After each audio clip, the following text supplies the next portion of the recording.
الله أكبر الله أكبر तुमरे गुण गाओ तुमरी दया ते होए दर्द विनाश तुमरी माया ते कमल Vegas ואהבת את אדוני אלוהיך בכל לבבך ובכל נפשך ובכל מאודיך והיו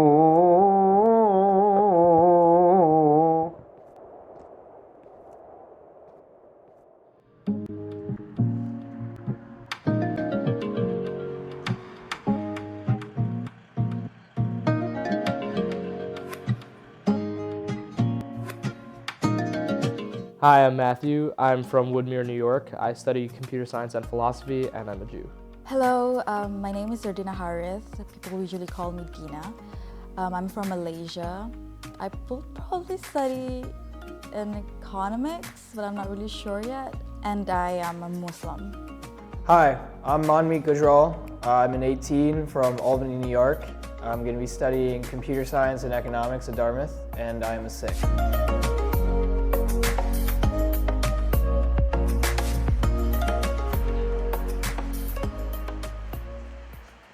I really don't think I'm perceived any differently. One, because like physically it's not a very obvious thing. I definitely think there's like an awareness of it because of the fact that there are so few people on campus who actually wear a kippah. So it's like, oh, you're one of the 3 people who wear it. But I don't think it's in a negative way at all, or at least I haven't experienced like a negative connotation to that kind of like recognition. There's a lot of questions that involve people assuming that I'm an Arab or Middle Eastern just because I wear this kind of clothing. So people will come up to me. There are a few occasions where people will come up to me and speak to me in Arabic or just throw any Arabic words that they know to me and expecting me to reply something in Arabic. And I'll have to say that, oh no, I'm not an Arab or I'm not from Middle Eastern. So I think for the majority of my life, when people have seen me, they've thought of either A, Islam, or B, Osama bin Laden, Al-Qaeda, or terrorists. And I think, that's because of the turban and the beard and, the unique identity that I have.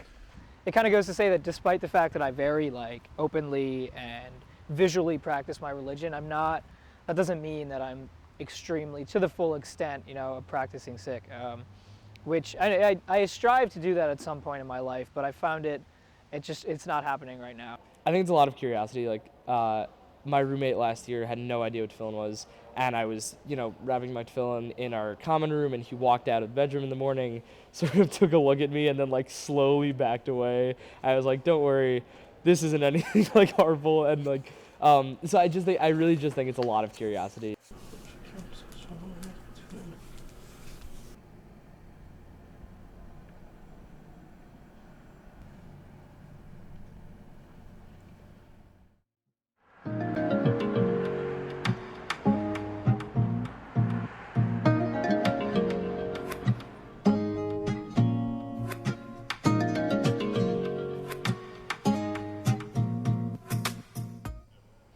So I'll usually wake up. It's a really relaxing period. It's sort of you get to reflect on what you've done, what you're gonna do during the day, which is really nice.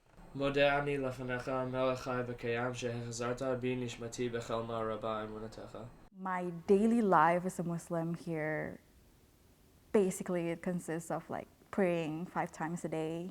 Sometimes I feel very self-conscious, what if people see me, what will they think? But it's okay. I think everyone around here is really nice and I feel safe, yeah.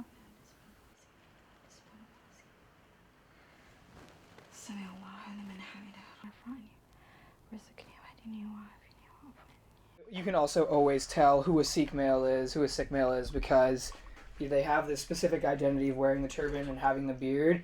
You can't, in the face of adversity, in the face of bad conditions, you can't just fall back into the crowd. You're always noticeable. People can always go to you for help, and you can't. I guess the concept is that you almost can't hide.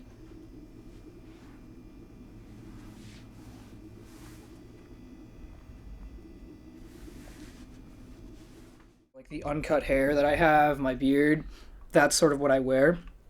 Then you've got the kirpan, which is supposed to be a small blade that you wear that sort of represents, standing up for what's right. It's a steel bracelet. It's round. It's called a kara. And then the fifth one is a ganga. I just kind of have mine on me. And so this is one of those things that represents like being neat, being tidy, keeping your hair clean, keeping yourself clean, taking care of yourself.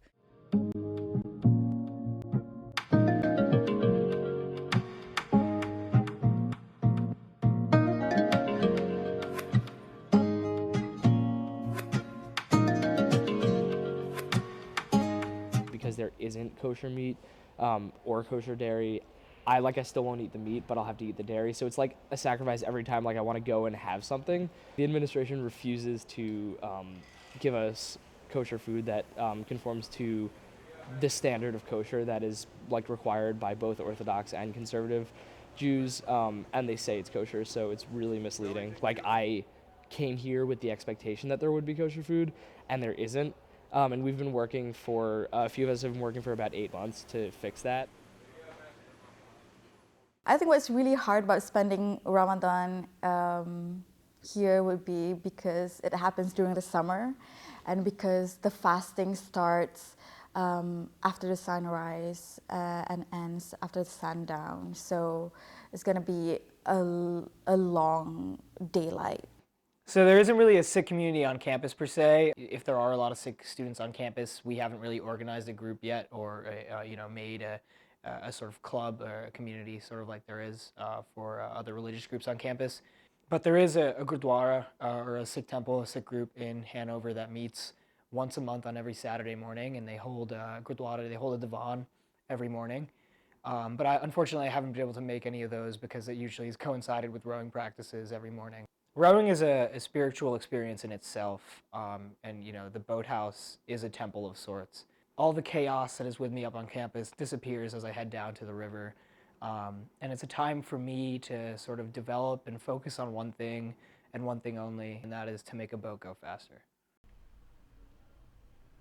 There's also just a cultural challenge of I'm not surrounded by people who are exactly like me anymore, which in most ways is much better, but in some ways it's the unfamiliarity with not having people who get exactly what I'm doing or are have the same mindset, so that's always a little difficult.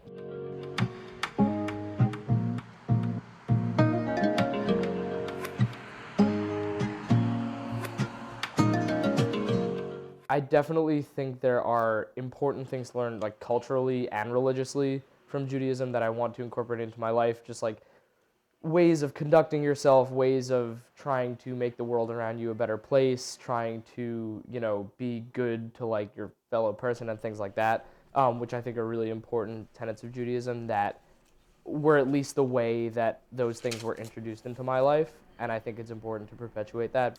In some aspect of Islamic practice, I really do feel personally connected.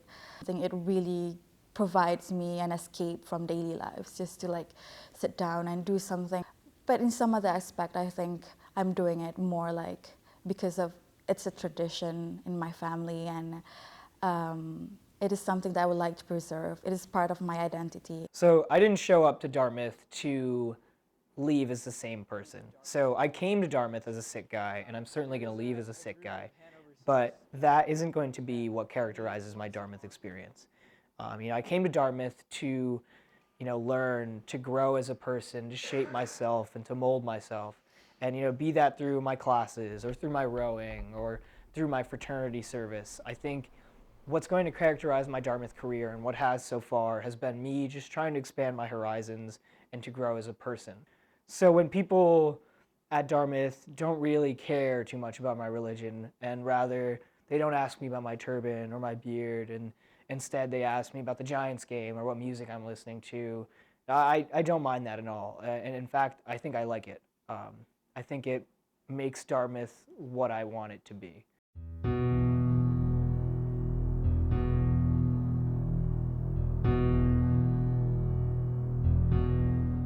So now that my Saturday mornings are free, maybe I'll actually be able to go to, the Gurdwara and Divan that they have in Hanover. Get to actually get in touch with that Sikh community and meet the people and actually get to go to that for once without practice on Saturday mornings. laying back on what I know. You know, I know I'm a Sikh. I know I'm religious. I like to think that I do have a strong spiritual conscience per se.